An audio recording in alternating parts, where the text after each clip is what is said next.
Hi everyone.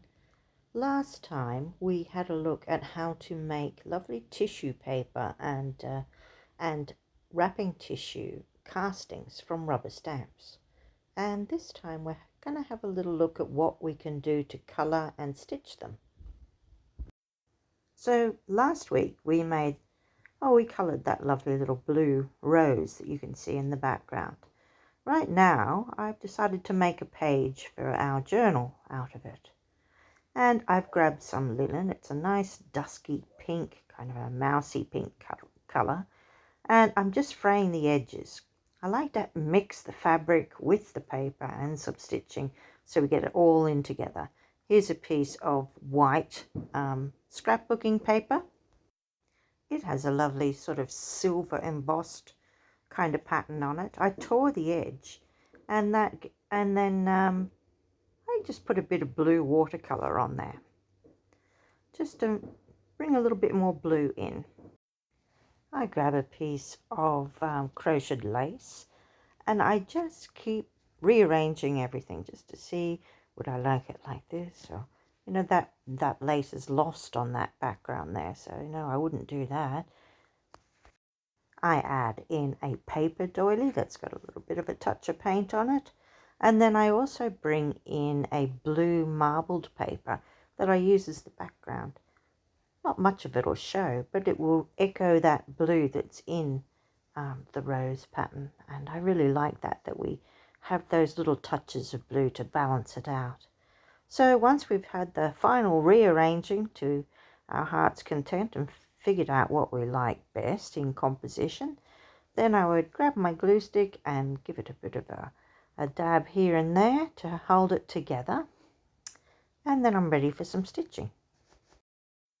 So I'm trying to lighten up this blue colored rose, so I'm going to use some lighter colors on it, and I'm going to stitch right up through all of those layers.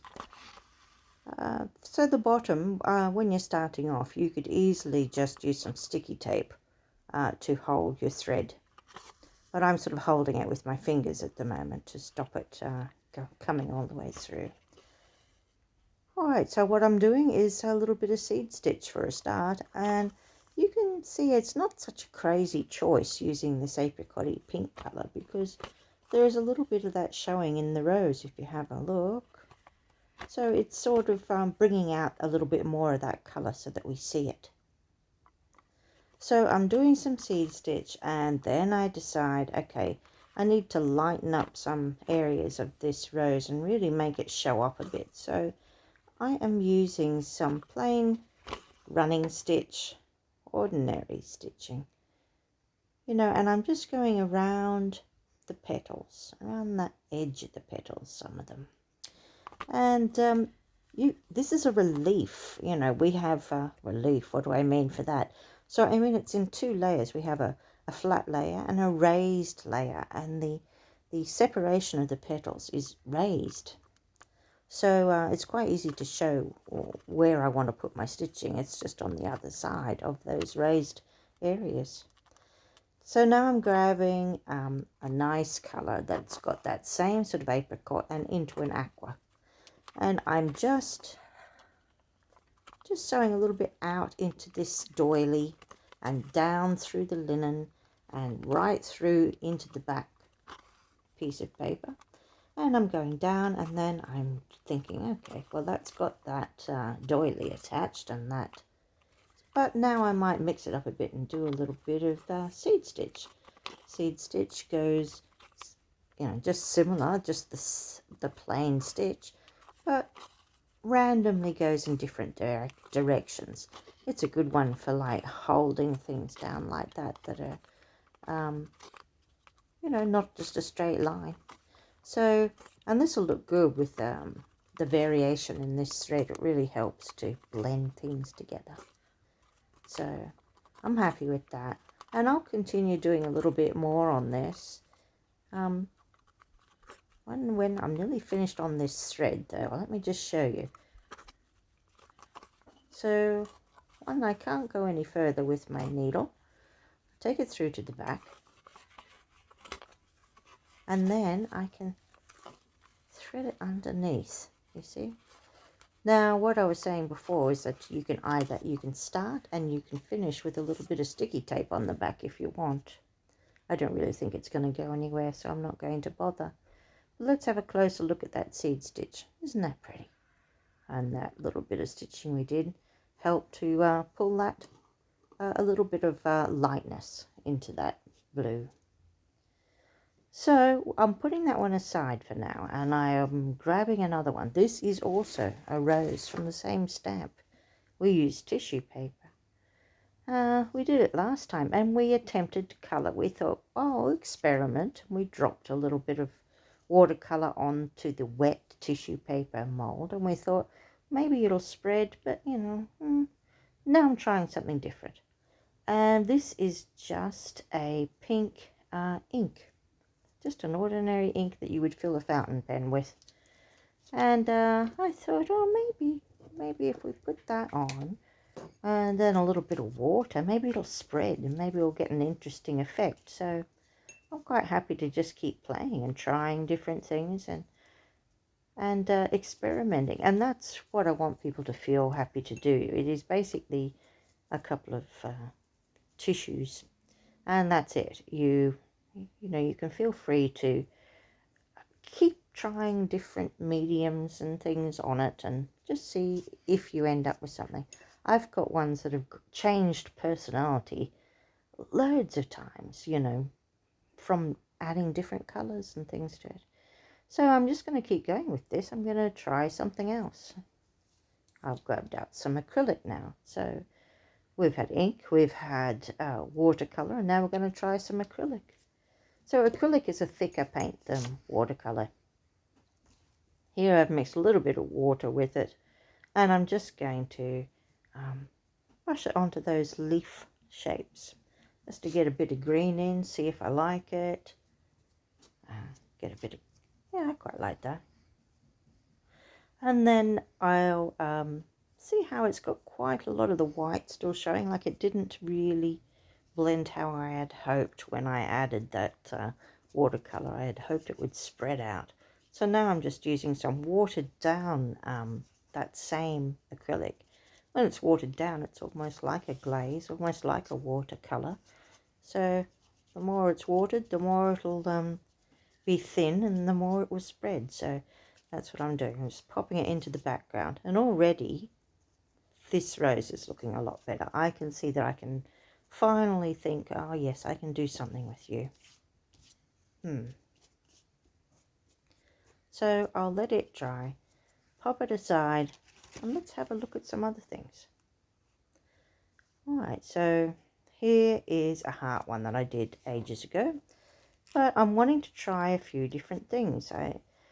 You know, like I said, we have a top layer and a bottom layer, you know, and the raised surface, like a brass rubbing, you can rub things across it to just colour that top layer. And here I'm going to try with the green acrylic paint to just use a dry brush and see if that will pick it up. Well, I'm not really seeing a great deal of difference there. So I decided, okay, let's get a bit of that green into the background. I've got the green out anyway. I do like the green on it. And I'm quite happy to just continue to play. I'm not using any great painting skill. I'm just, you know, rubbing my brush across it. And because it is so textural, the brush will colour some bits and not others. And you can feel quite free to dab and splash it on. Right, well, that's a start. I don't know. But I still have plenty of this green here, so maybe I'll just use a bit more of it whilst I've got it out, and we'll try something else. Oh, here's another one. What was it meant to be? That was a complete failure, this one. I'm not sure what even the stamp was. But I did it a long time ago, and every time I look at it, I think, oh, I still don't know what you are. But I'm adding a bit of green at the moment. And because I want to jazz up the colour a little bit.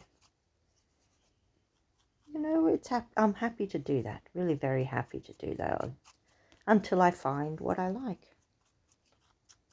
So there we go.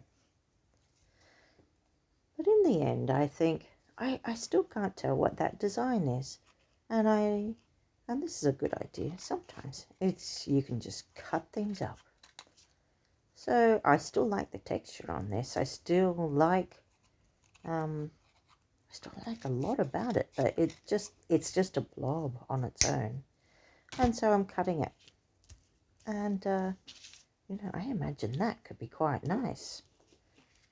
I didn't cut them all to one size. I got a thin bit, I've got a little bit thicker, and I've got a really big one. So those edges there, I'd probably have to do something with them because they've still got the white tissue paper colour. But I don't know, I'm interested. So I'm looking at those and I'm thinking. So now I've grabbed some crayons. Let's try some oil pastels or children's crayons. They've got lovely colours. And that is starting to work a treat now.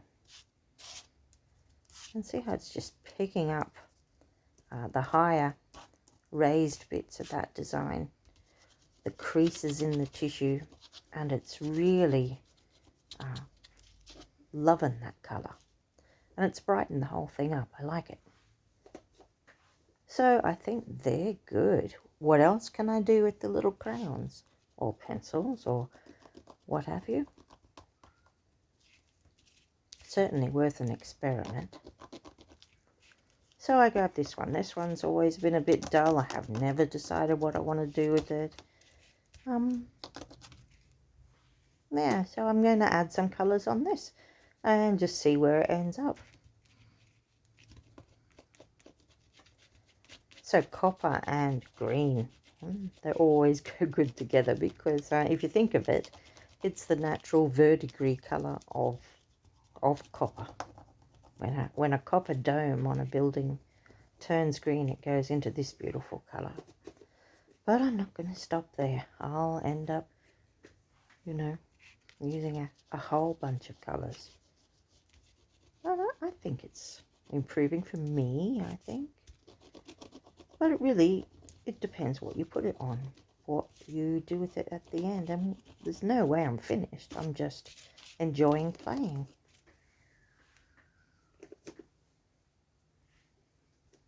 So what next?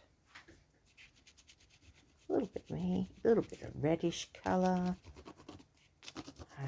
Pink. That's good. And in the end, a little bit of white.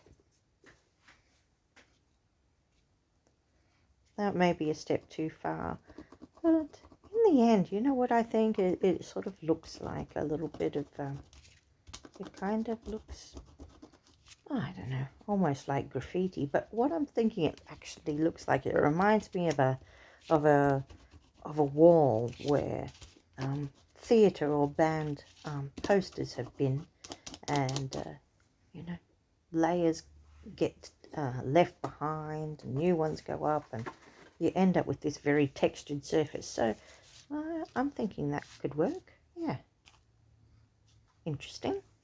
Put it down there. Let's have a closer look so you see what I mean. Now, couldn't you have some fun with that? So that's another one we did last time. It was a black tissue paper, and I used some rubbing gold on it. And here's one that I just keep playing with because it hasn't reached what I want yet. So right now I'm grabbing some Shiva, which is an oil stick. It's like oil paint in solid form that you can use. And look at the glorious colour. So I'm just putting that on and seeing, but I don't know. I'm still thinking no.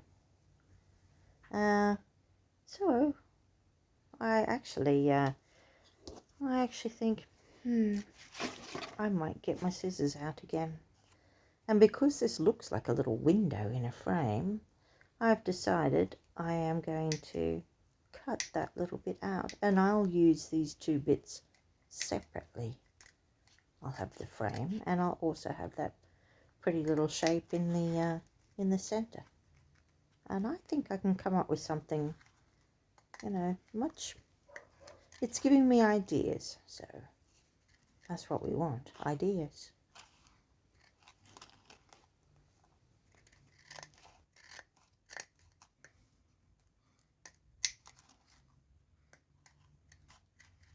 Now you could probably use a scalpel. You probably should use a nice scalpel or cutting knife, or with a on a board, but yeah, this works good enough. It was handy. There's a layer behind. It's an extra layer came off. Fine, I could use that too if I wished. Not now though. So yeah, I like that. That gives me some ideas of what I can do. And let's have a closer look at the texture there. See, I love it with the crayon on, rubbing the crayon. So I picked this one up and I think, what can I do with you? Maybe a bit of aqua. That's going to help that design show up. It didn't work so well when I tried the acrylic paint, but that's definitely going to pull it up a bit. Yes. So let's try something else. Look at this rich blue. Beautiful.